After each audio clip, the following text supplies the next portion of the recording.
From across the comic book community multiverse, the Comic-Con podcast begins now with your hosts, Justin, aka Nemesis Prime. If you give them the title of influencer, then that's giving them more power, right? That's how it is. Like, I'm a nobody. Listen, I'm a nobody. Zack, aka the Manimal. We talked about it for a full, I believe, 7 to 8 minutes on an hour-long normal podcast for a show. And you would have thought we set their house on fire with the backlash. So, what's up, everybody? Welcome back. Comic-Con Podcast Season 3, Episode 42. It's October 19th, Thursday night. We're getting ready to record this episode, which you are listening to on Friday. It's almost like time travel in a weird kind of way. But back from NYCC, moderately healthy, is Justin, aka Nemesis Prime. What's up, dude? What's going on, man? So the streak ends at 40 episodes this year. I have to start over now. Oh, yeah, because the miss, yeah. Yeah, I missed. That was the first episode I missed all year. And we were really trying, right? We were really trying, but, things happened. I got banged up Wednesday night. And, I was just too exhausted for Thursday to actually record with you and Gabe. But great episode with Gabe last week. Yeah, absolutely Gabe's always, awesome. Awesome. Guys always dropping knowledge. It sucks. One of the things that sucks about bringing Gabe on is then when we're done, I'm literally talking for like another hour with him, like offline, because we're actually friends in like real life. And I'm like, hey, I'm going to be in Vegas, and then we're planning like Vegas stuff, and so yeah. But wait, are we talking my Gabe? He's my Gabe. First off. Oh, okay. Who's Gabe? All of our Gabes. Yes. All of our Gabe. Okay. And if you were wondering who just tried to stake claim to my Gabe, we've got Laura from Bird City Comics here with us. What's up, Laura? I think we should let him decide. I think he'll go with Team Laura on this one. Oh, wow. I don't know. Can you call him right now? We should put him on the spot, call Gabe, and be like, Gabe, we have a question. We're recording the podcast, and we want to know, are you Team Comic-Con Podcast? Or are you Team Bird City / Lords of Team Manimal. He's Team Manimal. I've known Gabe since the dawn of civilization. So he's the one that gave Bird City the Battle Chasers concept. Yeah, he's a big Battle Chasers fan. He messaged me like Joe Mad fan way before it came out, and he's like, Laura, you got to do this cover if it ever happens. And yeah, he's great. Yeah. I don't know. I don't want to find out his answer, so we'll just leave it alone. I'm just going to assume I'm right, and I'm just going to live my life like that. Okay, Laura, jeez, come on our show and try to like cut my legs out from under me. I'm sorry. I didn't mean to. Right off the bat, too. I know, right off the bat. So anyway, Laura, welcome back. How are things? Thank you. Yeah, I'm so excited. I like being on this show because it's one of the few times where I'm not on camera, so I feel more like chill on this. You don't have to control everything, right? Like, no, I just get to sit back and relax and talk with you guys. So thanks for having me. Of course. Absolutely. And you're healthy. We had that conversation before. I feel great, Justin. Fantastic, actually. Except that Phoenix sun, dude, it just cooks all the bacteria out of you. I think that's what it is. There's no room for anything to survive out here. You just can't, right? You know what it is too, and it's just like going back and forth on like the train, and it's just disgusting in New York. So you're touching everything. But again, I don't think that I got sick from New York Comic Con. I think it's just post, because even I got back to work, and on Monday or Tuesday, my coworker was like, "Oh yeah, my husband was sick last week, and I was also sick, even though you were out. I still came in," and I'm like, "Oh, that's cool."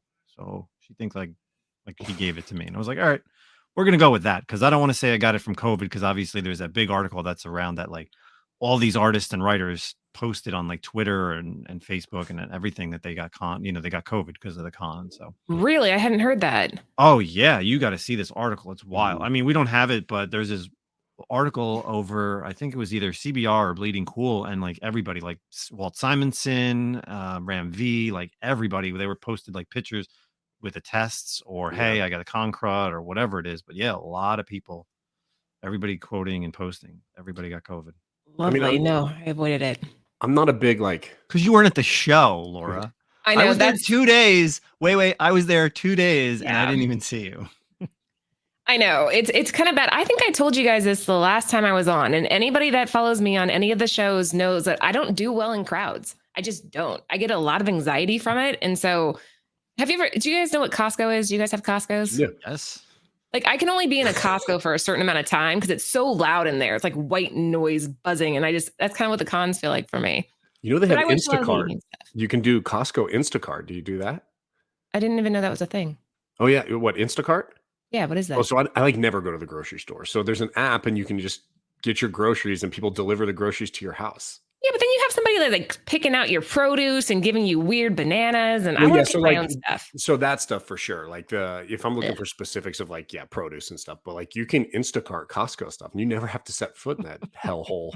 Well, that's good to know. I know. Okay. There you I'll keep go. that in mind. Next time we need bulk anything, I'll just Instacart it.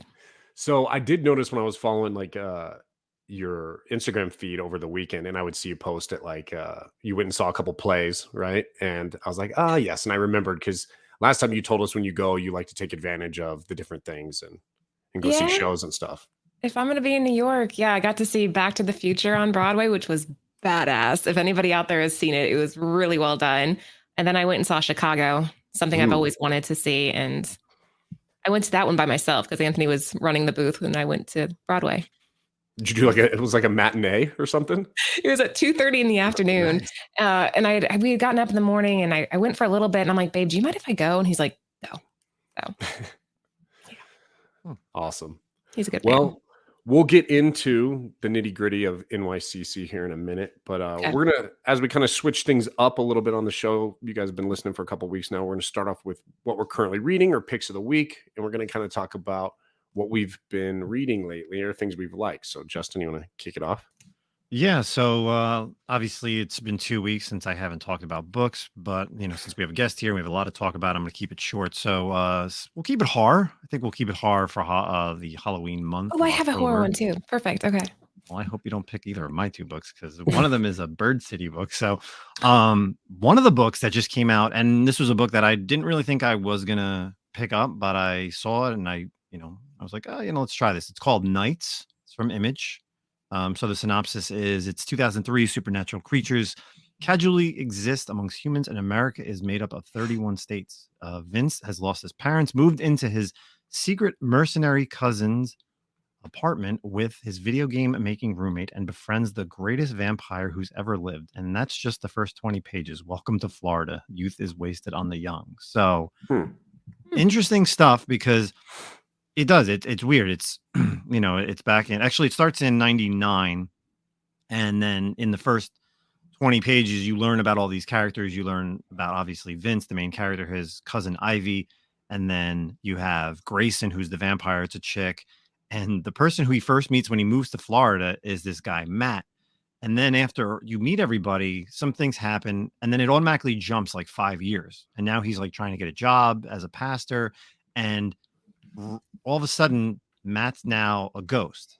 And by ghost I mean he's literally like a skeleton. And they explain in the storyline that it's okay, like again there's vampires around, ghosts around, and they explain in the storyline that like ghosts have 25 years from the time that they die to figure out any like underlying issues or like kind of like closing the gap, and then they move on. Okay. If they don't figure it out, then they just kind of fade away. So it's like if they and you don't really know why he died. But it's an interesting story because obviously with Vince's cousin Ivy, you kind of see him going out and killing vampires. And they talk about how the main character, the main vampire, Grayson, the chick, has something that's like way out there. Like you will see that she's going to be doing something in the future, because obviously even at the end of the first issue, literally the last page is like almost even like a post-apocalyptic world, but she's there with some giant creature. So interesting little story. It's I don't know if it's going to be, I'm guessing it's going to be ongoing because it didn't really say miniseries. So Yeah, I'm looking into it right now. It says a new ongoing series. I hadn't even heard of this. This is cool. Yeah, neither did I. I saw the cover and I was just like, I want to pick this up. It sounds cool. You like video games. It's got ghosts. It's got vampires. I was like, I'll give this a shot. So yeah, I like the first issue. And then my other horror book for the week is a book that Bird City Comics had an exclusive done by Daniel Kamarudin, the Haunted Girl #1. So this is good because this is a 4-issue miniseries. So if anybody's going to pick this up, synopsis: Cleo is an adopted 16-year-old Japanese American whose depression drove her to near suicide, is trying unsuccessfully to reintegrate back into the old life. But her struggles are just the beginning as she encounters an increasingly terrifying succession of ghosts. Is she losing the grip on reality, or is it an explanation for much worse? I enjoyed this storyline because, again, there's 4 issues. I know it's going to be quick and simple, right? What's really cool about this, and I know Laura, you posted about this, is the writers are a father and daughter team. Yeah, I think that's really neat too. I like That is that. cool. And that's kind of like the whole synopsis in the book is like Cleo, it's just Cleo, and then it's her father in this first issue. So you have a lot of that back and forth, and you would get that as like a teenage girl, like what you're dealing with, because she's basically always in the hospital, but now she's trying to get back into high school and trying to just be there. She goes to therapy, but she sees all these crazy looking creatures, and by the end of issue 1, some woman in Japan calls her up and basically says like, you knew this was going to happen. And the father's like, well, how do I help her? And it's just going to go for this crazy ride, because obviously that cover that you guys put out at Bird City was wild. This version Oh, thank cover. you. I Yeah, loved he's it. incredible. Yeah, it was a cool cover, and he was actually at New York Comic-Con, and actually I stopped by his booth, and I was kind of chatting with Daniel a little bit. He's got some amazing art, but yeah, those are my 2 picks. Obviously, with all the stuff that's coming out, I wanted to keep it kind of horror. So Nice. check out either a haunted girl 4-issue miniseries, or Nights from Image. Cool. Laura, how about you? You said you got something horror? Solid picks. Well, I was actually to talk about Kill Your Darlings. Hold on one second. Another one that we just recently did. I don't want to just do books that we did, but that's how it works for us. Whenever I get something in, I read it. That's So Kill fair. Your Darlings #1. This came out from Image about a month ago. We got these in. Synopsis is an 8-year-old Rose loves nothing more than to play pretend in a magical land of her own creation.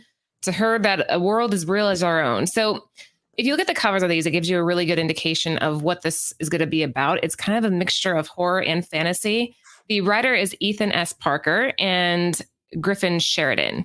And the artist and colorist is Bob Quinn. And that's the point that I want to that I really want to talk about, because the art, I have it in front of me as we're speaking. The art on the first couple of panels is exceptional. It's like this girl being burned at the stake, and that's kind of how the story picks off. But the inking on this is so well done. The panels are absolutely beautiful. And as you go through the story, at the beginning of it, I was reading this with my son, and I'm like, I don't know if this is appropriate for you. Because as you keep on going, like, it gets kind of I don't want to spoil, but there's certain characters that are more innocent that end up getting just slaughtered. Like, I'm talking organs everywhere. It gets really gnarly at the end. But he enjoyed it. I enjoyed it. The first issue was pretty intense, but it seems like it's going to be going somewhere, because the other day, I don't know if there's news that broke, but this book took off all of a sudden in the middle of the night. So I don't know if somebody heard something about what might be happening with the title, but it's something that you might want to consider picking up, at least cover A, especially if you're like a spec person. Yeah, I see they did some cover, some horror homages, like Evil Dead in there, and then I don't think you guys did. Yours isn't an homage to anything. No, ours is it's like she has like bears coming out of her mouth. Our original cover for that series was a Korn album. You know, where he has like the teddy, like, is that like a little teddy bear? Oh yeah, You're speaking to 2 Korn fans. Hell yeah. You know the album then. Oh, yeah. That was our original cover, but it had like its entrails falling out, and the creative team approved the sketch and then rejected the final art. So we couldn't do it. Dang. That's too bad. Yeah. Damn, I would have liked that. It's that Follow the Leader. No, Fall of the Leaders were the hopscotch, isn't it? Issues. Yeah. It's issues, yeah. Yeah, Kill Your Darlings is interesting. It's kind of like one of those stories where you're taking something, you're like, oh, this is going to be a really innocent fairy tale type book, but then it just goes on these crazy tangents, and you end up with more of a horror story. That sounds like Something Epic. Are you reading that? I know you guys did an exclusive. Something Epic, I think, is probably one of the best. Yes, Yeah, that's one of the best stories of the year. Have you read it? Oh, I love it. Yeah. Okay. I love it. That's another one that I think a lot of people really didn't think about. Who's the writer again? Zindiski, something like that. Yeah, he's writing and doing the art. It's such a wild book. Every month when it comes out, I always talk about it on what we're currently reading. I can't remember the artist. Simon Kudransky Simon, it's spelled weird. Beautiful writer, though. The writing in that story, even the way it kicks off, where it talks about how most of us have lost our imagination by the age of like 9 or something like that. Maybe it's younger, maybe it's 6. That's where I was hooked. I was like, okay, yeah, this is gonna be good. Yeah, he talks about like the unfinished creations, like how you'll see things that are, whatever the being is, it's just like a half a face, or only certain pieces are missing off of because they lose they lose their creativity. And by like issue 6 or 7, now you're really getting into this first story arc. And don't want to spoil it too much, but they don't, talk because I'm only about on 3. oh, okay. They kind of talk about more of like creation in like the biblical sense. And then there's another part of that, but I don't want to ruin it since you're only on Really? 3. I didn't Yeah, see that coming. Oh, Okay. it's very cool. Like, You haven't read. there's issue another 6 being yet. other Yeah. than like there would be like a god. There's how, because the whole thing is God created the world in 6 days, on the 7th day he rests. Mhm. So that 7th day they talk about another character, and I'll leave it at that. Okay. We can't say Are too you caught much. up? We don't want to Yeah, spoil well, it. not issue 6. Issue 6 is in the mail right now, or it's Okay. actually in my mailbox. I gotta go pick it up. But I believe I'm at that part. I just Yeah. don't. I think that kind of happened at the end of issue 5. Yeah, right and I think before the 6. They're going to talk about it more. Yep. Okay. Yeah. But Great awesome, success. good picks there. I wasn't planning on going horror as well. It was just it was my pick was actually kind of be in that vein. So this is good. But I also thought of another one, and I haven't really talked about this too much. Is it's not amazing, but it's pretty good. And Justin's pick kind of reminded me of Ghost Lore by Cullen Bunn right now, and it's I think it's going to be 10 issues, and it's this idea that there's a daughter and a father who I believe their mother died, and they've been struggling with that. Their relationship's been kind of like rocky since then. And they're able to see ghosts, but not only are they able to see ghosts, but they're able to like interact with them and listen to them. So they listen to their problems or what their issues are, and then they get released, right? And then so they can move on to the afterlife. So these ghosts are like hounding them, trying to like come and help them move on to the afterlife. The daughter's doing it a little bit in a softer way. The father's being a little bit more aggressive with it. And then you kind of like, as the past couple issues, you start to find out that there's like an other side of people that have this ability. They're using it for own personal gain and like, harnessing the power of these ghosts for like power and, evil. And then there's another side that kind of have like teamed up with that. They are doing like joint, like mass heals, I guess. So they all team up their power and they mass heal like 40 ghosts or some shit right at the same time. So it's good. I'm a big Cullen Bunn fan. Like I said, Or it's Jenny not- Frizen. Didn't she do one of the covers for that? I think so. I'm not I'm as pretty sure she did. cover oriented as you guys. I don't pay attention. Laura would know. I know. I'm sorry. I'm like 99% sure that You're Jenny probably right. Frizen. I'm And it's not like a gonna hard doubt one you. to find. It's like a black cover, I think. Yeah, Maybe. I don't know. It's really good. It's good. It's good. I'm enjoying it. I like that it's 10 issues, and it's been picking up these past couple issues, and so yeah, check that out. But the book I really enjoyed this week, and I know we're all kind of talking independent, but I'm going big too here because man, Ghost Rider issue this week was awesome. I'm really enjoying this arc. Really kind of getting into the history of his new like partner, Talia Warroad, and you're finding out more about her. There's this whole cult of Mephisto and some creepy shit's going on. And I really love how Ghost Rider's kind of going back to its origins of like demonic type stories and more supernatural and the horror aspect rather than just like some biker dude fighting, superheroes and shit. So, I really love this current run of Ghost Rider by Benjamin Percy. And like I said, the new character Talia Warroad is awesome. And I really, really enjoyed the latest issue. So that's what I got. Thanks. Good stuff. I'm So gonna read Ghost Lore now. Now I'm sold. yeah, I think there's 5 issues out, I believe. It's pretty good. It's good. I don't want to like make it so, it's so great, but I'm enjoying it. I'm also, like I said, I'm also a big Cullen Bunn fan. So he's like one of those writers when he puts something out, I'm going to pick it up.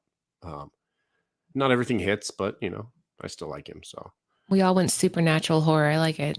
It's perfect. okay, let's hear it. Let's do some NYCC with you Yeah. two dweebs. Let's hear it. The NYCC talk. Make me suffer from more FOMO all weekend at my house. So, yeah, I guess we could start off with the big news. Laura was the one that shit on the floor in New York Comic Con. That's why she Oh had to my leave. God. Is that true? Is that actually, is that just did like a happen. rumor? Is there No, proof it's- of this happening? People are blaming it on a service dog now, which I feel like is extremely offensive to service dogs. And like, there's a There difference has- between like a dog poop and a human poop, Yeah, like it wouldn't be as like neatly done. like the swirl that dog poop Right. Like in. I feel like an animal is a little bit more like compact. But like Contained. you think there'd be cameras. Okay, hold on. We need some backstory on this. Where did this even happen? Right outside Artist Alley, or like right in the main, like when you first walk in, not where like Will Call and you buy your tickets on that lower section before you go down to like Artist Alley and everything. That's kind of So there's cameras. There has to be. yeah, but there's so many people. I don't know. I mean, if you're wearing like a cosplay like cloak, you could just Oh, you that's never know. true. Drop it and then That's pull up the cloak and true. walk away, and you just Like left if the you're in little like a apartment. priest costume or Yeah, something. exactly. Yeah, Yeah. I mean, you could have like people around you, but So we solved Yeah. it. It was the shitting priest. We Yep, solved it. It was him. It was the Mhm. shitting Obviously. Palpatine. in his- Emperor Palpatine took a shit on the floor. And then just kept on going. Yeah. He's just like the Empire rules and walked away. yeah, That doesn't so- surprise me in New York, man. That doesn't surprise me. What? But That should anyway. always surprise you. That should definitely surprise you. Filthy city. I could see like that's the craziest thing. Like I've been going to New York Comic Con now for 10 plus years, and that's definitely the craziest thing I've ever heard. Like, I've never heard. Yeah, people could puke. Obviously, you get sick, whatever. But I've never heard of anything like that. But obviously, this to make the news of someone pooping on, like on the inside is just like wow. Now it's So- going to be like a Yeah. serial situation every year. This guy's going to return. Yeah, it's and- gonna be or a this trend. person. Yeah. Yes. But yeah, so like New York Comic Con, I'll start off as a con goer. Like it was I hated it. I'm completely gonna be honest. It was absolutely terrible. So like I screwed myself because I got banged up on Wednesday night and I just couldn't go on Thursday. And I learned a lot of people were wondering where the hell I was because I when I came on Friday, a lot of people said, "Oh, where were you yesterday?" A lot of people were asking about you. I was like, "Oh, I appreciate that." So you should have stopped by the booth on Thursday and we would have been good. Wasn't there, Laura? It's your Like, fault. I know. Yeah, exactly. You're the only person I didn't see. Well, there's two people, you and there was our buddy Audie Razos, who I did not see. So those are the only two people that I Mm. didn't get to see. Maybe one more, but yeah. So Friday I had to do a lot of things that I had to catch. So basically, I had to play catch up, right? Yeah. Thursday I had to play catch up for everything that I missed out on, and Friday was the big thing for me was meeting Mary Elizabeth Winstead, who plays Hera and who plays it was in like Scott Pilgrim vs. the World. She's in Cage. She's in a bunch of other movies, obviously. But that was like the big thing. So I had a sketch being done. I wanted her to sign the sketch, and everything was just like, I don't know where to She's go. super tall. I don't know. She was like sitting down and she had like earbuds in. So I I pretty picture sure her she was being like, super tall. She looks kind of tall. Yeah. Doesn't she? Like, yeah, in she's the got to show. be tall. Hmm. But Like 5'10". so like the whole problem is, and the art, so like Artist Alley was fine, but like the autographing thing was like crazy. So did you go downstairs like where Artist Alley and the autographs are? I did on the first day. It wasn't too crazy though. Okay, Yeah. so for people that know the Javits Center and how the halls are set up, Hall B is where Artist Alley is. Hall A is like where most of the actors and actresses would be signing, and then Hall C is where everybody lines up in the morning, and then that becomes the photo op in the afternoon, like where Chris Evans, Tom Middleton, Ewan McGregor, and her. I went back and forth between these two areas asking people like, where is she signing? And everybody kept telling me, oh, it's in the opposite one. So I literally would go from Hall 1A, walk all the way to Hall 1C. 1C, the person would be like, oh, no, it's in 1A. And I'd go all the way back over there. And they're like, no, it's over there. And I'm like, you know what? I was like, I don't care. I got 2 hours because I'm trying to find out when my time is because it doesn't say on my ticket. It just said like to be determined. So I'm like, whatever. Finally found one of my friends and we're going later on. I finally go downstairs and I'm back in Hall 1A. And the person goes, oh, no, it's in 1C. I was like, listen, I don't want to be a dick, but like everybody keeps telling me it's the opposite thing. And then finally this girl goes, no. She's like, listen, it's in the other one. I was with her yesterday for her signing. It's definitely over there. So I go back over there. Starting queue is at like 12. She's signing at 1. I'm like, all right, I'll come back at like 12:30. I waited Ooh. like 2 hours. Yeah, I waited like 2 hours. And for all of like 30 seconds for her to like see this sketch and be like, oh, this is so cool. Thanks. And that was fine. Like, I don't care. Like, it is what it is. But the autographing thing was absolutely insane this year. Great things, obviously, getting to see a lot of people that we hang out with that whether they've been on this podcast or YouTube or I know them personally, a lot of people that I normally don't see is always fun. It's definitely not a digging show. I didn't really spend too much money other than buying like some of the variants, foil con. Of course, our buddy Ken, I got to stop and chat with him for a while. Probably the best thing was hanging out with our friend James from Mad Love Comics. Like, he was there. So James and I walked around on Friday. We went and got lunch. We got some beers. It was great. And that's really what I enjoyed the most, was really hanging outside with people, like, not at the show, because it was just an absolute, like, nightmare, like, walking around. And I always feel like every year is different, because I feel like the comic section is getting smaller and smaller, but everybody said they made money. Like, artists, retailers. Talked with Anthony, talked with other people. They said they were super busy Thursday. They were really busy on Friday. So, like, that's good, because obviously comics are back, right? Like, it's everything. Overall, I think 2 days was enough. Like, I'm glad I didn't go on Sunday. And I didn't go on Sunday not because I was sick. I was fine. I just didn't want to go back and have to spend money on, like, parking and the train and everything else. But I don't know. It was all right. It wasn't the best New York Comic Con, but it was a lot of fun. So. I think you and I are kind of in the same boat, in the sense that I enjoyed more of the after stuff as well, like just going out with people in the evenings after the con was over. For me, the highlight was definitely the distillery party. You guys know what distillery is, right? The publisher? Yes. Oh, yeah. Okay. So we did an exclusive with Jacques for Gone, and I think that's kind of what warranted our invite. So that was on Saturday night, and we show up to this party, and it's on this upper level of this really bougie looking restaurant. You had to be on a list. Like, you couldn't just get in. You had to be on a list. And we got inside, and I walk in, and to my left, there's Scott Snyder. And I'm like, oh my God. And to my right, there's James Tynion. I keep on walking. Tula Lote is chilling. And it was so neat to be able to kind of just mingle. Cause like, when they're at the con, they're in business mode. They're signing, they're trying to get people through. But seeing them in a more relaxed atmosphere like that, it was very nice. That was probably, in my opinion, the best part of the entire con, was just to be able to sit down. I talked with Sweeney Boo for like 15 minutes. Really sweet girl. Like, she's amazing. And I don't know. I think for me, the con themselves, I kind of let Anthony handle that. He's a beast. He can sit there for 4 days and just sell and man the booth. But I prefer kind of like smaller group settings after the fact. Yeah, I definitely saw that with Anthony. Anytime I was walking around the comic section, like, I definitely saw Anthony on point. Whether he was just selling all the variants, like the Transformers 1, the Zatanna. He was doing Whatnot. It was, who was it? It was you guys. It was Hive.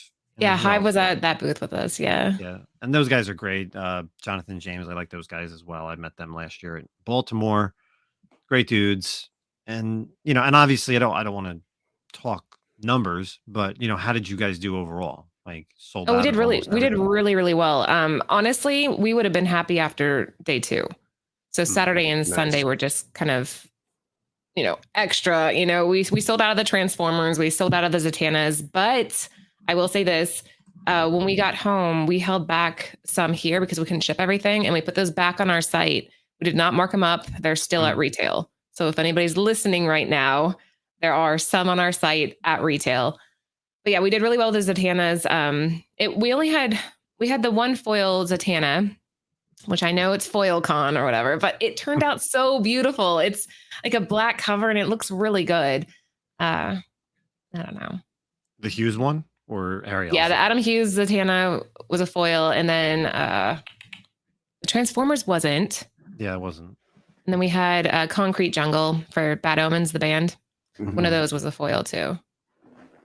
Yeah, it was a good con for us as a retailer. We were very, very happy with it. Anthony he's a hustler. That man's another breed. He's able to just work, and then he would come out with us at night, and we would stay out till 2 or 3 in the morning, and he'd be back at the con at 8, and I'd sleep in till like 10. That's the truth. I really did. I slept in every day. He was like gone. I guess that's a good thing. That was the one thing that I missed. Like, last year was the first year that I actually stayed in the city. Like, I stayed in the city Friday and Saturday night. And that's the difference. Even though, like, New Jersey, literally it's a 35-minute car ride to Secaucus, New Jersey. And then I jumped on the train, which is one train stop from Secaucus to New York. You stay in Jersey when you go to the con? No. I live. I live. Oh. But I'm saying, like, how far it is. It's only like a 35, 40-minute, I'm away from the city. But when you stay in the city, like last year when I stayed in the city, it was so much cooler because, like, I literally, like, could go back to the hotel room, shower, and then I went out with people. Like, it's different. Like, when you're walking around all day, like, I don't want to go out in, like, my con clothes. Like, I mean, I was wearing like sweatpants and like just a t-shirt and the podcast t-shirt on like Friday and then a Lord shirt on Saturday. Like, I don't want to go out other than just to go to like grab food. Like, if I'm gonna go out and like hang out with people at night, I want to look a little bit nicer. Like, I want to get dressed up like you, Laura. Like, I'm sure you were dressed to the nines every night. I definitely changed, in the evening. So I didn't want to go out, like you said, smelling like the con or smelling gross from the day. What did you think, like overall though? Like there was huge attendance. There were so many big names that showed up, which was really nice. I felt like it was kind of a return to the pre-COVID cons. Yeah, I definitely agree with you on that. Like 22 had names. New York Comic Con always has the names and always brings great guests. But just speaking with everybody, like I said, the fact that everybody said that they did well, like Artist Alley, a couple of the artists that I was down there that I was chatting with, and then everybody on the floor, it was just crazy. Like Which Saturday wasn't the case in 2022. Yeah, A lot last of year people- it was rough. It was definitely rough. I was thinking about waiting in line for the Demon Slayer Crocs to give them to Zach because I know he's a big Crocs guy. Are you? No. Are you? It's okay. No. This is a safe place. If you like Crocs, it's okay. No. So speaking of New York Comic Con exclusives, our good friend Gary and the Pressable Defects and stuff obviously had their Miles Morales, exclusive, right? And like, honestly, like one of the most unique ideas I've seen in a long time with like comics to like and like big exclusives and stuff. Because I mean, there's exclusives and then there's like, hey, here's a variant and stuff like that. And that's never really been my game. And honestly, their thing necessarily wasn't my thing either, but they're my friends. I want to support them. And I really loved the unique idea of like having Ryan Brown do like a shoe on each book and making it like a genuine 1-for-1. So like, you pick the Jordans and then Justin comes and wants the Jordans, like, no, you don't get them. Right. So I thought that was an awesome idea. And I'm actually really interested to see if anyone adapts or steals that idea and does it somewhere down the line. But anyway, so I saw it and when I was like, oh, what shoe? How do I support these guys? And I'm not a Miles Morales fan. That's not my shit at all. I'm not a sneaker guy. I don't like any of that stuff. But like I said, friends, I wanted to support and I thought it was a cool idea. And I was like, how about the brand new, not even out for sale yet, already sold out Cowboy Crocs? So I messaged Gary and I said, hey, dude, can he do Cowboy Crocs? And I sent a picture. He's like, are you serious? It's like, I am dead serious, dude. And he's like, let me ask. And so he asked Ryan, he said, what the fuck? Let me go. I can try. And so sure shit, they did it. And you can see it on, I think I posted it on my story and it's on Gary's page and Ryan's page as well. And that's awesome. Or I just sent it to you on Instagram so you could take a look at it when you get a chance. It's pretty funny. It's definitely a 1-of-1 type of thing because I think he had like I told him to pick the color too. Yeah. He had a listing of like all the different styles that people were picking. And I get it. Like you could do like you did Crocs, obviously. You could do Nikes. I could, you could throw in Air Force Ones. I guess the popular one was the Wu-Tang shoe. Wow. These sold out in real life though. They're not even out for sale yet. This is a thing though. Yes. Okay, I gotta look this up. Look up Cowboy Crocs. They even have like he left the spurs off. There's spurs on them. I wish he wouldn't have put the spurs on it, but yeah. That's something. All right. I like this. This is creative. Definitely 1-for-1. Yep. Ryan did a great job on these. Yeah. I would have gone with stilettos, like red bottoms.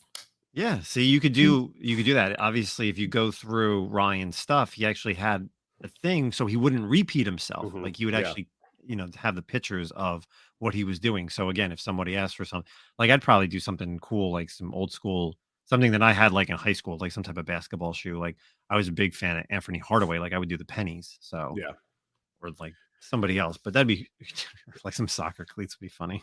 Ryan's a good guy too. I like him. I talked to people and I think it was Dennis for Comics I was talking to him about it and he said he went there and people like, I think the Wu-Tang one was actually one of the most, if not the highly requested one, but someone had already got it. And so he was like, no, you can't do it. You got to do another one. So he was like really strict about it, which is awesome. I mean, that's the whole idea of 1-for-1. So yeah. Yeah. I like that. It's brilliant. Yeah. But so are you going to be going back next year? Will we see Bird City? Yeah. So this doesn't really have to do with the con, but I'm gonna tell you guys anyways. We stay at this hotel that I just adore. It's called Maid. really nice. It kind of looks like a really high scale treehouse on the inside, all wooden paneling. Anyway, long story short, we stayed there last year too. And when we came back, they recognized Anthony. They're like, "Oh, Bird City." And Ant's like, "Yeah, we're back." And he's like, "All right, well, your room's not ready. So come back later." And we're like, "All right." So Anthony goes and starts doing his stuff. I go to the museum. I come back. They give me my key card. And I'm like, level 17. Like, isn't that the top? I'm like, oh, whatever. So I get in the elevator. They gave us the penthouse. Oh, wow. They gave us the penthouse for the entire stay. I opened the door to because we had like a nice room. It was like a king room, but I opened the door and it's like there's a living room, and in New York, that's saying something. We had a balcony that was the width of the building. It was incredible. We walk in, we're like, oh my God. So yes, we already spoke with Made. He asked if we left him some reviews that they would, take care of us next year. So I'm definitely going back, and I'm definitely going back to that hotel in particular. It was awesome. That is cool. Isn't That's that really nice? cool. Yeah. Yeah, I'm yeah, looking at we're- pictures right now, actually. It looks Are awesome. you? Yeah, I am. If you look at like the I think it's called the penthouse. It has like a couch and like chairs and huge balcony and a bathtub. It was so nice. Yeah, It was really definitely. nice of them to do that they had remembered that we had been there Yeah, previously. I'm Yeah, that's looking- really cool. Very modern. Yeah. There's some other places that are like that. I stayed something similar when I went to New Orleans, but it was funny. Like literally the week before New York, or even like a week and a half, I literally was thinking about staying in the city like I did last year because of the fact, like I said earlier, that you get to be able to go out, like you can enjoy Mhm. yourself in a little bit, and because obviously there's a lot of people. Obviously, everybody that goes to New York is staying in New York. And I think next year, if and so Zach's here, we'll definitely have to look to stay in the city, or if Oh, not, like right outside, like Stay at our Jersey City. hotel. I promise you, you'll love it. Right around the It corner. looks cool. Andiamo is like the best pizza joint ever. And I'm weird about carpets in hotels. I don't like carpets on the floors. I prefer like wood floors. I know that sounds weird, but bed bugs. No, and carpet's germs. kind of gross. Carpets are gross in hotels. Yeah. They really are. Yeah, So you this don't is know like what's all wooden floors and like stone sinks. It's a beautiful place. I agree. So you have to stay there. I'm Yes. demanding it. The plan is for sure next year, NYCC. 100%. Yay! Yeah, we'll be there too. Of course. Awesome. Well, cool. Anything else, you guys? Any other high points of NYCC? Any low points or any standout points? I don't know. What else? I think we're Well- good, man. I was, like I said, it was all right. Like there's a lot of things that are great about it. There's a lot of things that are bad about it. Overall, I think, I went to Terrificon, I went to Baltimore, and then I went to New York. Like literally, like by the end of those 3 cons for me, I feel like it was definitely the worst of them because it really wasn't a show that I brought money to like look and to possibly dig, but a lot of the vendors I already know. A lot of the vendors are already here in New York and New Jersey, so I already see like their stock. So I know like there's not really anything that I want to go like try to buy.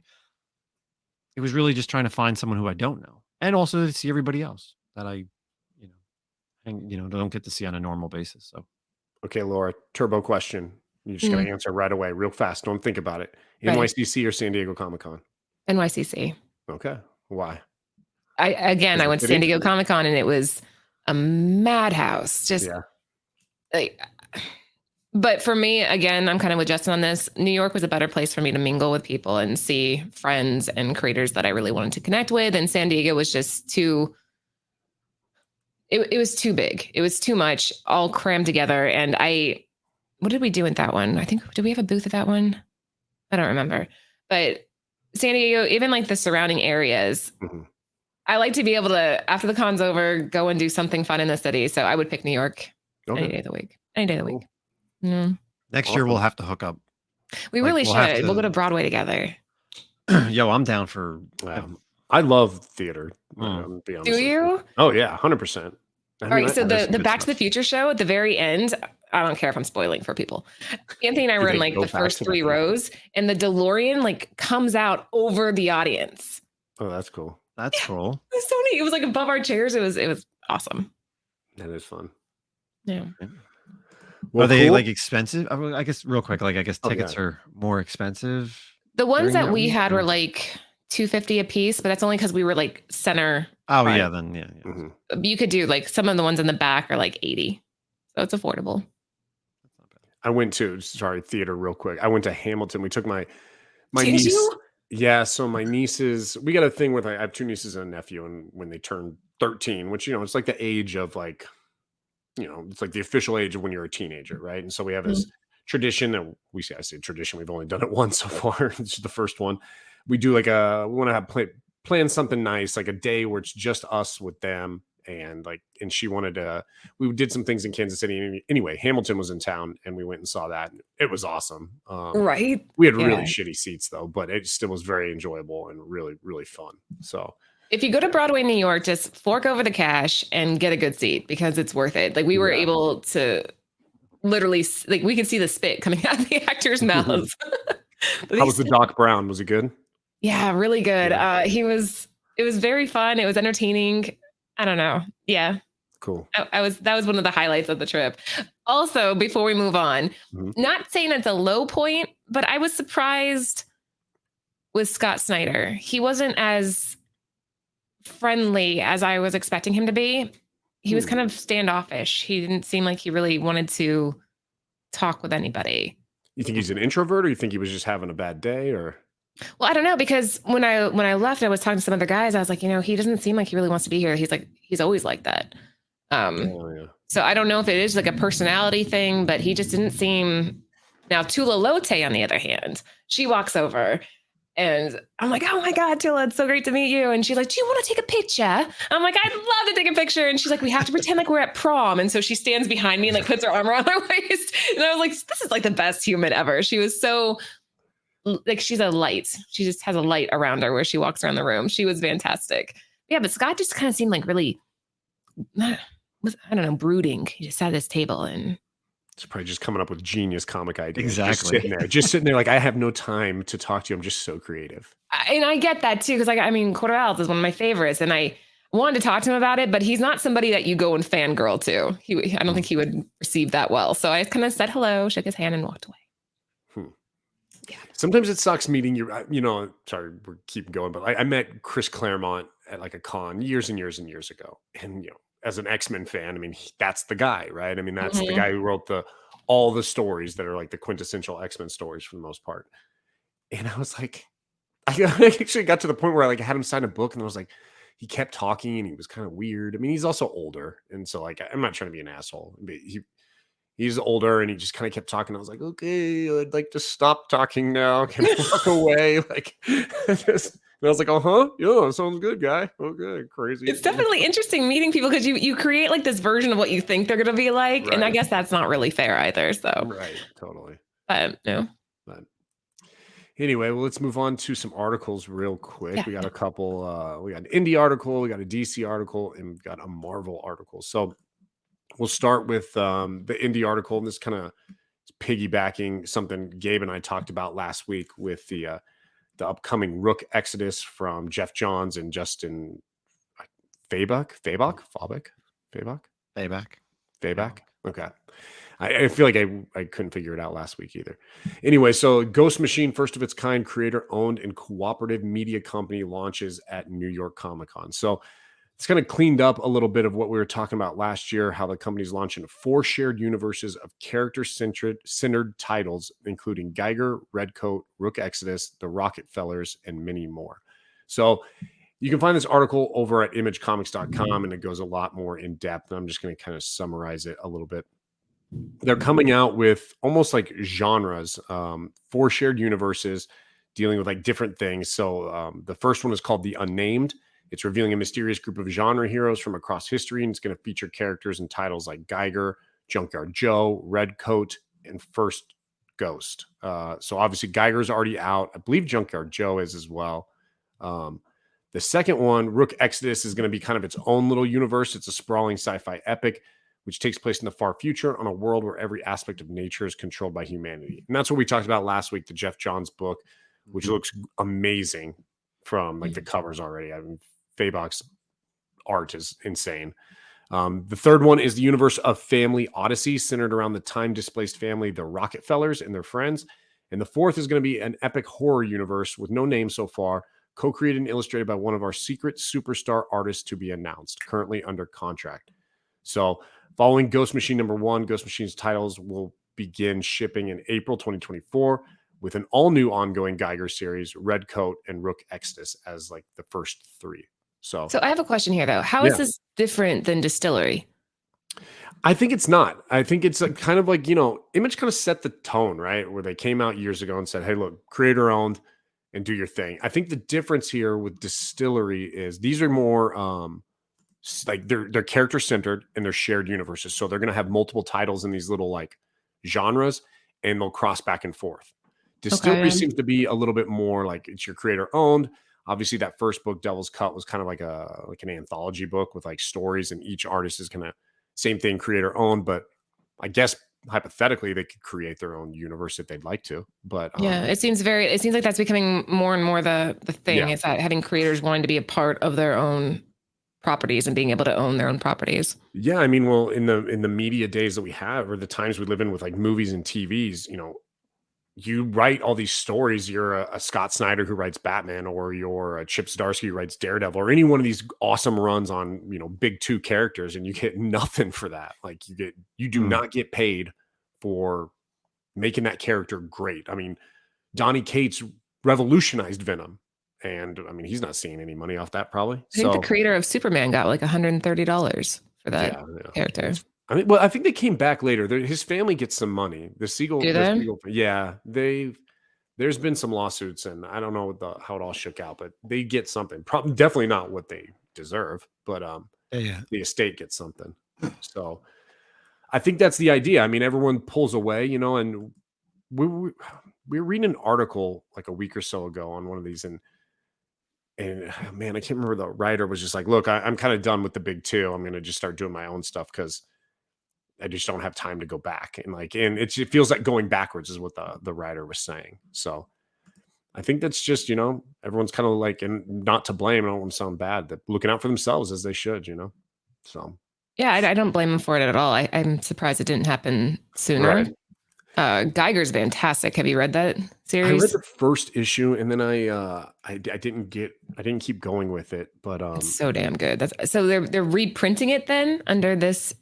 So yeah, I didn't know that. It sounds like Geiger's going to be like restarting. I don't know if it's a reboot or what.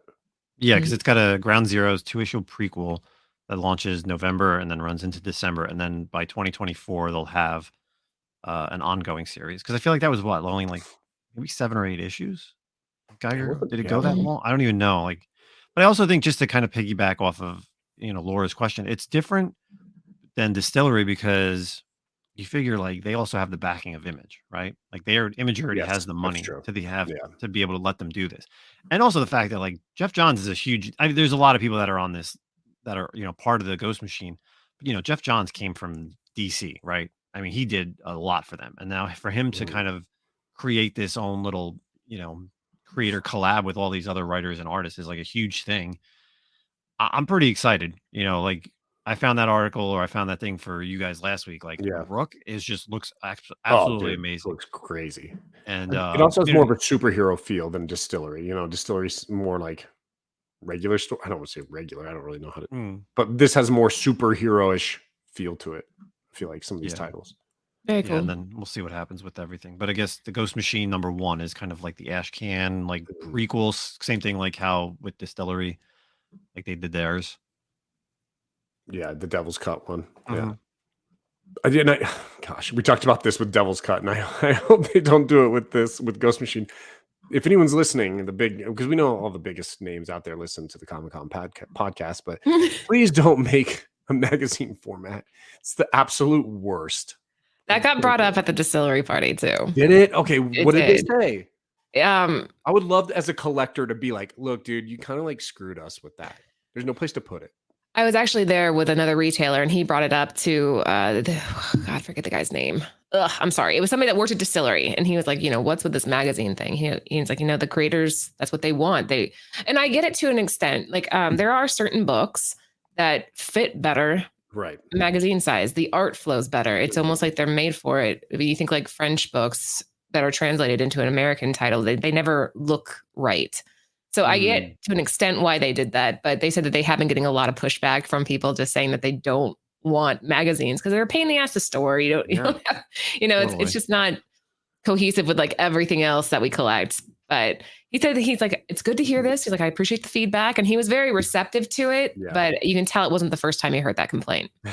Though, yeah, like we talked about, Last Ronin did when it came out, right? It was all magazine, and then they did Last Ronin Lost Years, and they were smart enough to go to just like standard format. It's comic book The format. highest house was one of my favorite books that I first started reading when I got into comics, and that was a magazine size. And I can't imagine it being anything but, because Yeah. the way the panels, like you would open this huge, beautiful page with like a castle on it, and it was gorgeous. And I think if they would have condensed it down, you would have lost some of that. Mhm.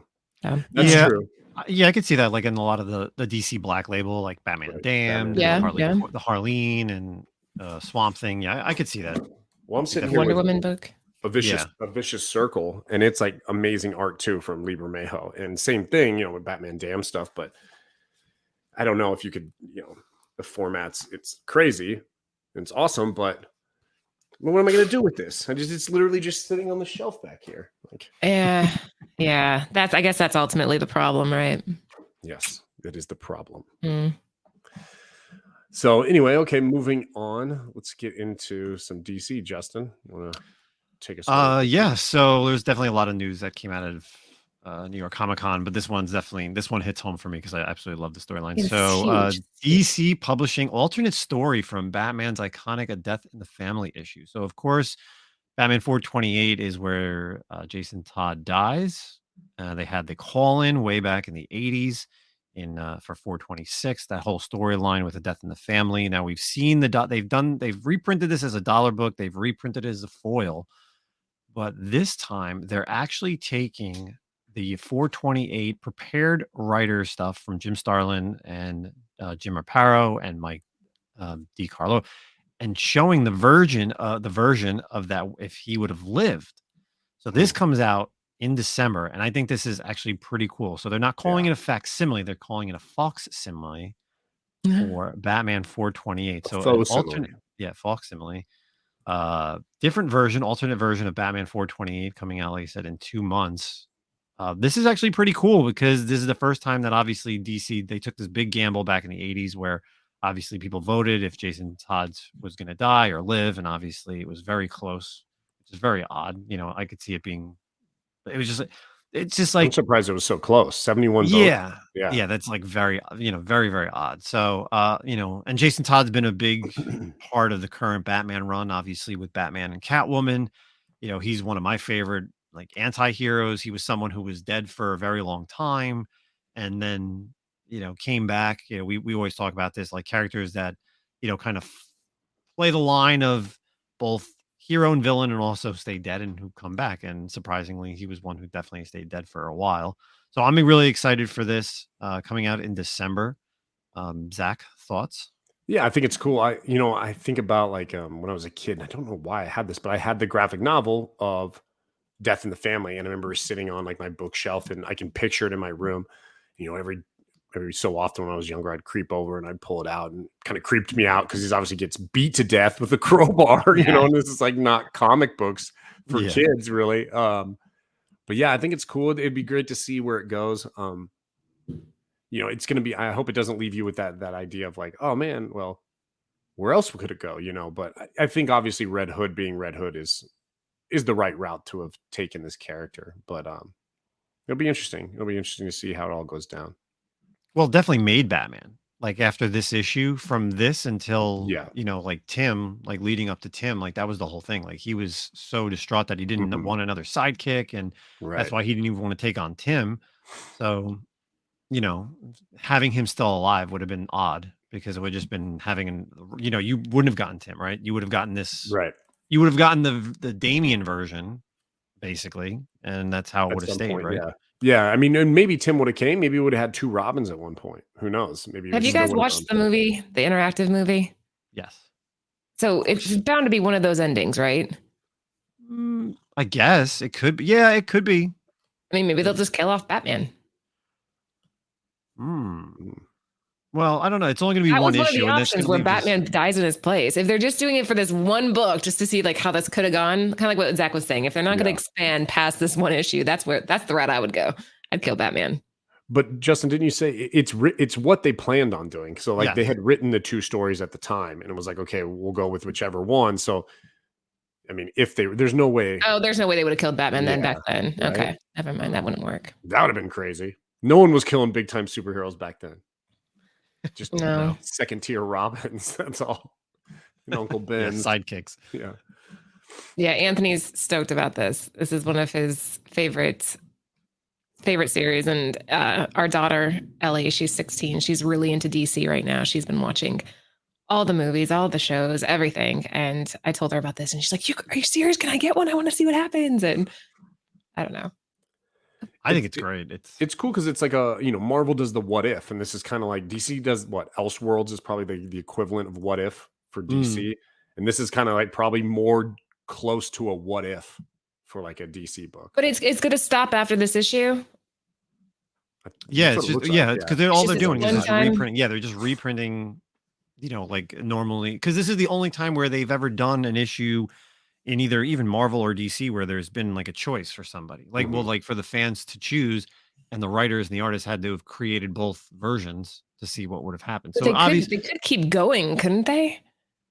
yeah, but DC doesn't really do like that out of continuity where they really could continue with this. I guess If it it all makes depends money, on they'll do it. fans. Yeah, well, yeah, of course, it all depends on the fans. Like if the fans love it, then maybe we could see like a different side.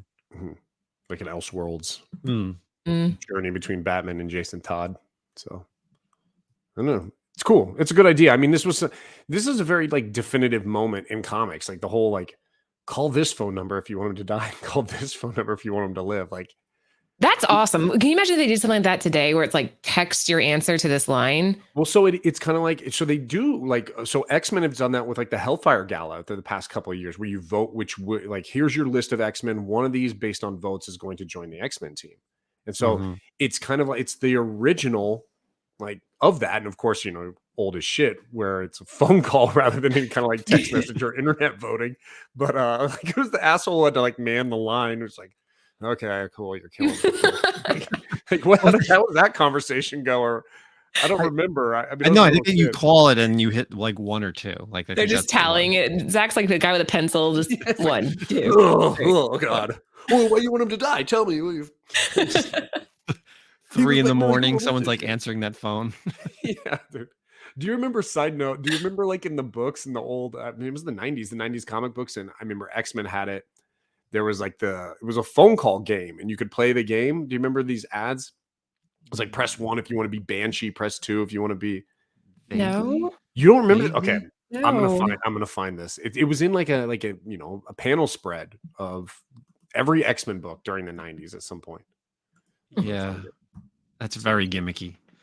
That's really how you. That's how you got the. And I'm sure you had to pay, right? It's not like. Oh it's all yeah, it free was. I now. mean, it was just like when you call the sex workers on the phone. It was that kind of thing where it was like $4.99 a minute to play this garbage man. X-Men game, probably. But Very well. yeah, I'm gonna. Right. You said this is coming out in December, right? Though. Yes, December 12th. Very cool. Yeah, I know Anthony's also a big Red Hood fan. So He is. Yeah, we have it. Oh, I thought it was on the wall back there. I'm wondering if they're going to allow retailers to do exclusives, like different covers for this. Because Jason Todd doesn't get.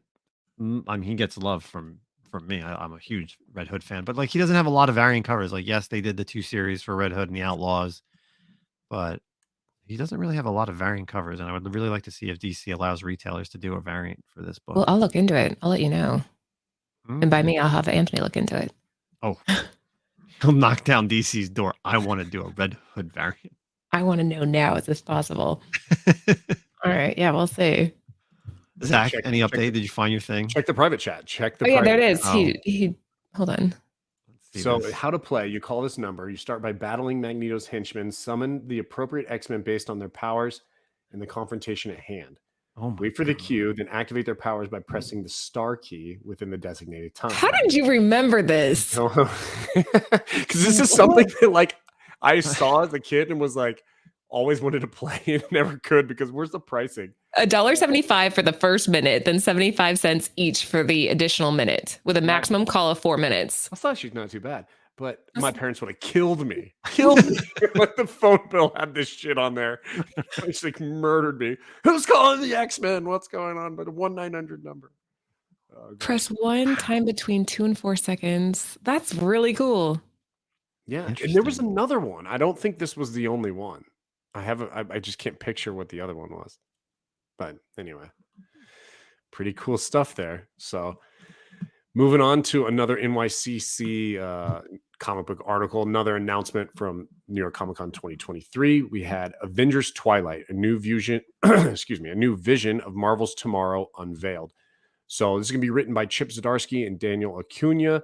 New limited series, Avengers Twilight, hitting stands in January. So there's not a lot of information on it. It's basically like a fast forward, obviously, kind of like the end of the Avengers. It seems like Cap is the only one left.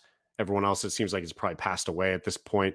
But it says, synopsis kind of reads as, in a gleaming new world of prosperity, Captain America is no more, but Steve Rogers still exists, floating through an America where freedom is an illusion, where the Avengers are strangers, and his friends are long dead. But is the dream? How do you assemble Avengers in a world that doesn't want them? So, it's kind of like the end game, I guess, so to speak, for Avengers. And 6-issue miniseries here. Chip Zdarsky, I mean, say less, in my opinion. I think it looks pretty cool. It's going to be, I don't know. It looks really obviously tech oriented in the cover here. Like it's very futuristic, and Cap never does well with that kind of shit. This dude's from like the 20s. So, yeah, I don't know. What do you guys think? Laura? Hold on, I was looking at some of the covers for it. So you have Alex Ross doing a cover. Oh yeah, of course. Ooh, that's beautiful. Yeah, this looks nice. I think it looks interesting. I like that it's only 6 issues, because sometimes these Marvel and DC things can be a little overwhelming. Yeah. First 2 issues are good. 8 suck, and then 9 and then like the last 2 like kind of wrap it up. But 6 is the perfect number. Yeah, it doesn't really say a whole lot about it other than what you already pointed out. Yeah. Yeah, I don't know. It looks interesting. I'm piqued. My interest is piqued. You're not you don't really typically read Big 2 though, right? I don't. Again, I think I told you guys this last time. I find them kind of intimidating, especially for new collectors or new readers that are coming into the hobby.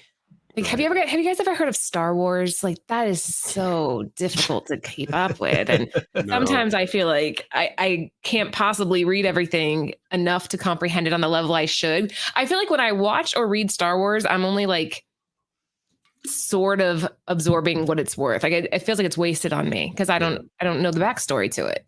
I know Justin's I'm that not way worthy, too. Justin. I'll explain. Justin, I'll explain Star Wars to you later. Justin's a big Star Trek fan, and so yeah. That's his thing, right? Star Trek, yeah. Huge Trekkie. Battlestar Galactica. Hey man, I like Battlestar Galactica.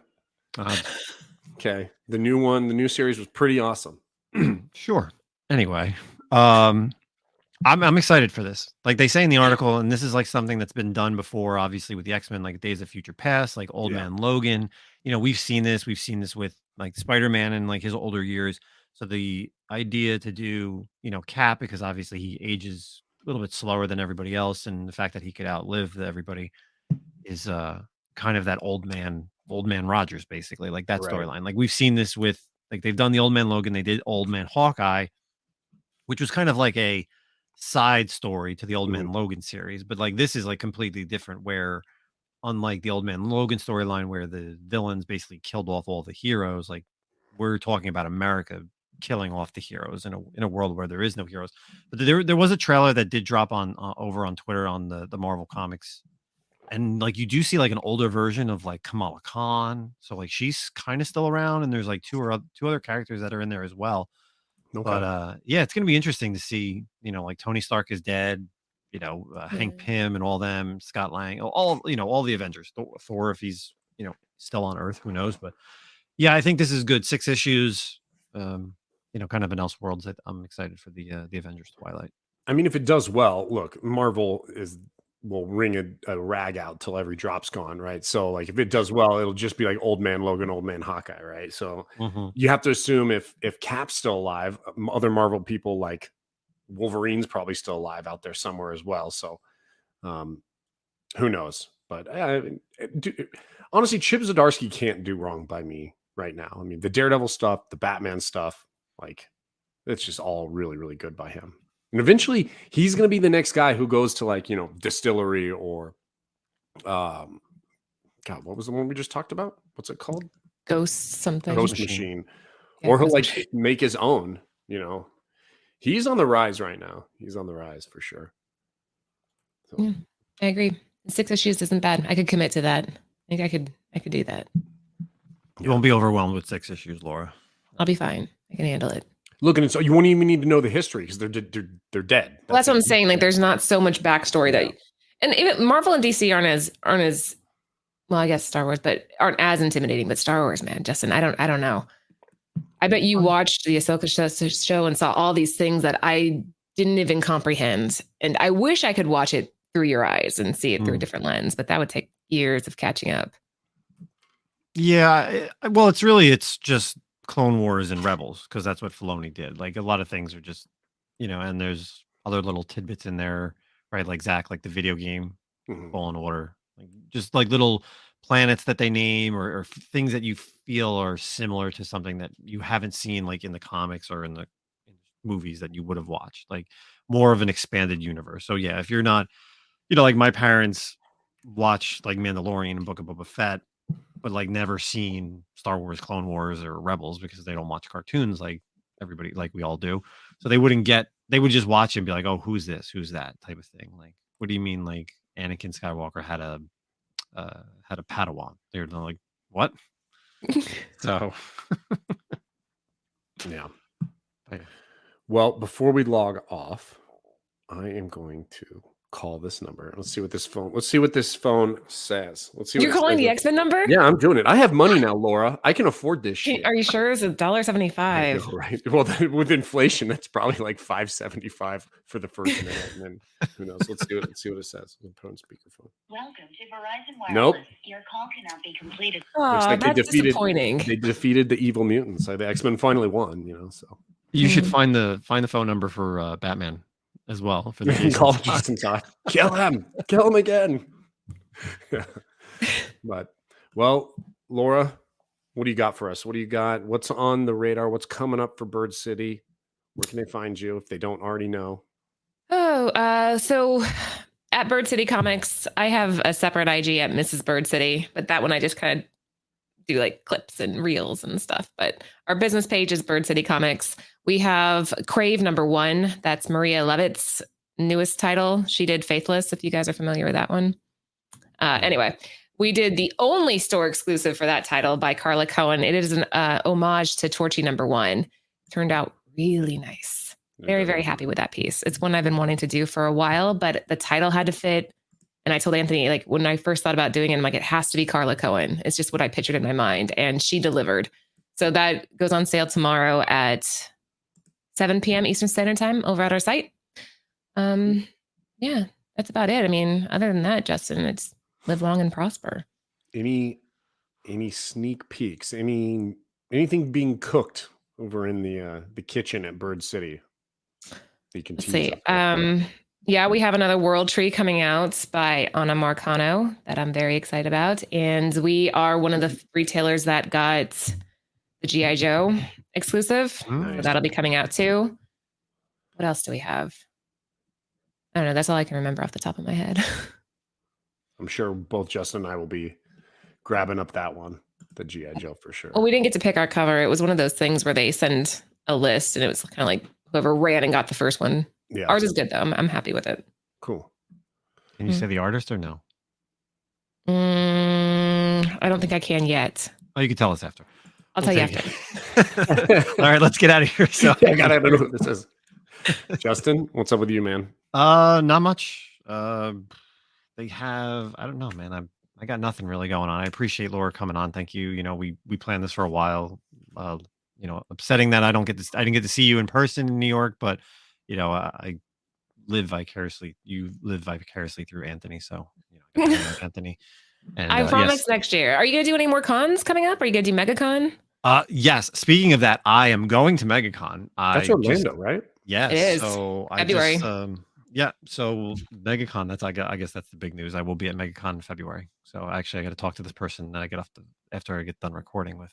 I might go to that. I don't think we can get a booth. It's like waitlisted, but we might be there. So if we're there, we'll make sure that we meet up. Oh, awesome. I'm excited. When is it? When is MegaCon? February 1st through the 4th. Yeah. Yeah, it's like early, so it'll be tough. I'm actually going to be in Nashville at some point in February, and then hopefully I'll be in DC, but we'll see. All right, well, maybe I'll go from Florida to Nashville and back to Jersey. So, But yeah, that's it. I got nothing other than MegaCon I will be at. And then Cool. We'll talk other things for coming 2024. Well, Laura, thanks again for coming on. You know, you're Yeah, always thank welcome. you. We'll have to get Ant on here next, so that we don't feel like we're leaning heavy. He's tougher to get a hold of nowadays. Yeah, well, He's- he's a big time guy. We'll put in a request or something for him. Let's see if we can get through. But oh wait, real quick, you guys still playing Fortnite? I think about that all the time. Like when I'm logging, I'm like, man, you know, we talked. Are about we still playing Fortnite? We played today. I play Did all you? the time. We play literally. Do you actually ever? You're both every day. Do you guys play? Yeah. We're playing Starfield right now. Yeah, I still play. I'm really But I still dedicated bounce to back one and game forth. at a time. I don't bounce back and forth. We play Fortnite, but you can only play if you're like really good because I do ranked and I'm Diamond 1. I just earned Diamond. Oh shit. Okay. So I never play ranked, but I'm pretty badass. I'd have to get back into the game. how do you not play ranked? I don't know. We just play for fun and slaughter Yeah, kids. Laura, we just enjoy life. We don't have to have a score. All Oh the no, time. I'm like Anthony and I we get really into ranked. So yeah, if you ever want to find me, my user is XXLadyLauraXX. Okay. So find Damn, me. now I feel like I gotta warm up and get back into it. But Yeah. well, Starfield's too much. I gotta play through this Oh yeah, that's freaking game, man. that's like a whole other game in itself.